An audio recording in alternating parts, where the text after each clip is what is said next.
Bienvenue dans ce nouveau numéro de décryptage sur Africa 24. À quelques mois de la présidentielle de 2021 au Bénin, certaines dispositions des lois électorales alimentent la polémique.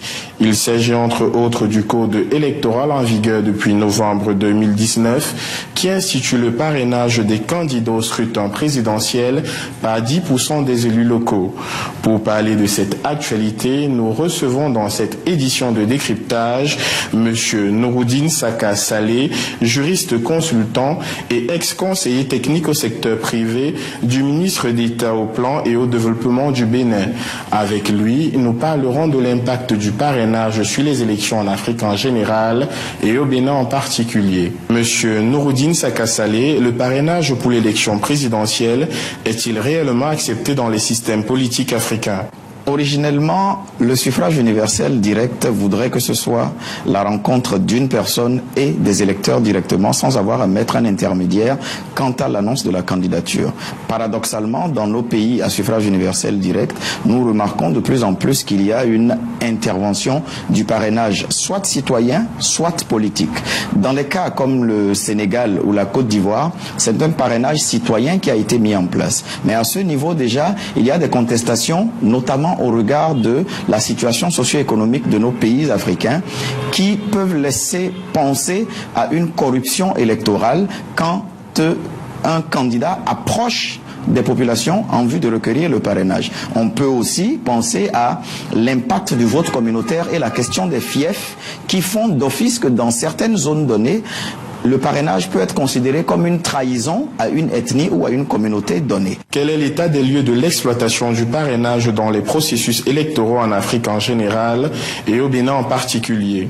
Quand il s'agit maintenant du parrainage politique, c'est-à-dire le parrainage apporté par les élus, comme celui adopté au Mali ou au Bénin actuellement, sans que l'expérience du Bénin n'ait encore été éprouvée, il peut être soupçonné des possibilités d'exclusion parce qu'on considère d'une manière ou d'une autre que l'éthique politique pourrait amener à ce qu'un élu ne puisse pas donner son parrainage à l'un ou l'autre candidat.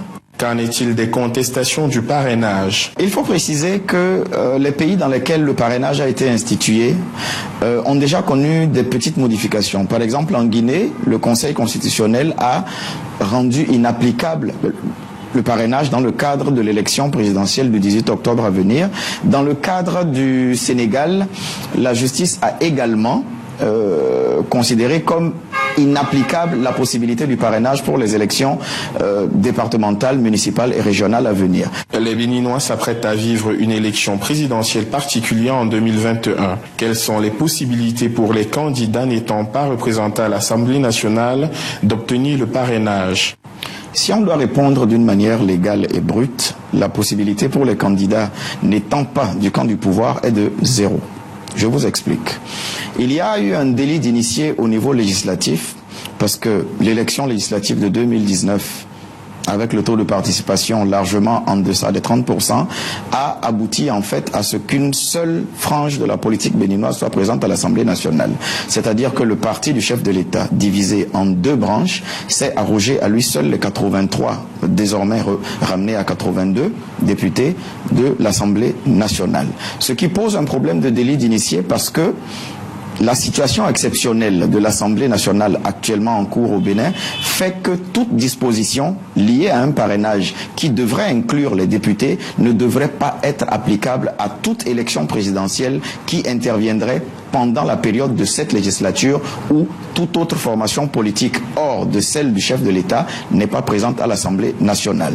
La deuxième possibilité pour les parrainages vient des maires. Mais nous avons encore à ce niveau un délit d'initié parce qu'une loi en cours d'installation des mandatures des conseils communaux et municipaux a rendu maintenant obligatoire la désignation et non plus l'élection des maires. Ce qui pose un problème de légitimité dans le sens où le maire élu n'est pas l'équivalent du maire désigné. Si la disposition liée au parrainage devrait être dans le sens d'une amélioration du système électoral, les députés, conscients qu'ils sont dans une situation exceptionnelle, auraient pu prévoir une disposition transitoire qui ne les met pas en position exclusive de pouvoir désigner un candidat. Ce qui fait qu'aujourd'hui, les autres partis de la classe politique béninoise sont d'office exclus du parrainage lié aux députés. Il y a plusieurs thèses qui ont cours actuellement en République du Bénin par rapport à la question du parrainage. Il y a la première thèse qui veut que le parrainage soit respectueux de l'éthique politique, c'est-à-dire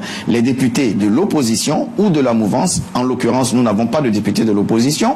Les députés de la mouvance ne doivent parrainer qu'un candidat de la mouvance pour des questions de respect de l'éthique politique. Il y a une autre frange que j'appellerais beaucoup plus compromissoire qui voudrait que les députés de la mouvance puissent parrainer un candidat de l'opposition. Je vais schématiser et caricaturer un peu pour vous montrer un peu l'absurdité de cette thèse. Donc, si on doit aller dans le sens de cette thèse, il faudrait que tout candidat de l'opposition ou tout candidat hors de la mouvance présidentielle se porte vers ses adversaires politiques avec son projet de société décliné et que ce soit ses adversaires politiques qui décident si et dans quelles conditions ils pourraient être candidats contre eux. Donc aujourd'hui, pour schématiser un peu au Bénin, sur les 159 potentiels parrains, parce qu'il y a un député qui est décédé malheureusement, la mouvance présidentielle dispose de 153. Donc en principe, tout candidat qui voudrait être candidat en dehors du camp du pouvoir devrait se porter avec son cartable et son projet de société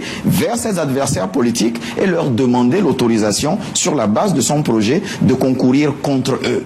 À votre avis, quelles peuvent être les conséquences d'une élection présidentielle dans un contexte pareil? Le 6 avril 2016, le président de la République a prêté serment pour un mandat de 5 années. La révision de la Constitution qui est intervenue a rajouté 45 jours au mandat du président en cours. 5 ans et 5 ans 45 jours, ce n'est pas la même chose.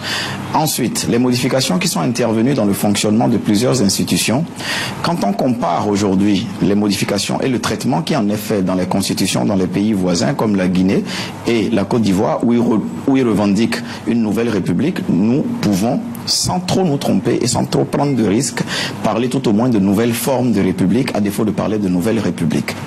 Et la question du parrainage aussi doit être vue sous l'angle différent. Parce qu'au Bénin, la Constitution parle d'un ticket, d'un duo président et vice-président.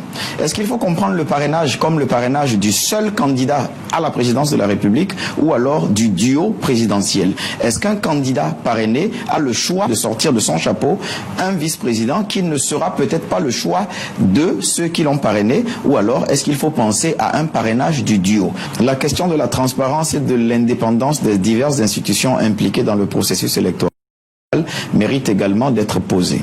Si nous nous retrouvons par miracle à échapper à une crise préélectorale et que nous avons uniquement des candidats issus du pouvoir, nous risquons de ne pouvoir pas avoir une élection au sens organique et au sens démocratique du terme, et nous risquons de ne malheureusement pas avoir la possibilité d'avoir une alternance parce que justement les projets de société, les projets et les propositions de candidature ne seraient issus que d'une seule frange de la politique béninoise.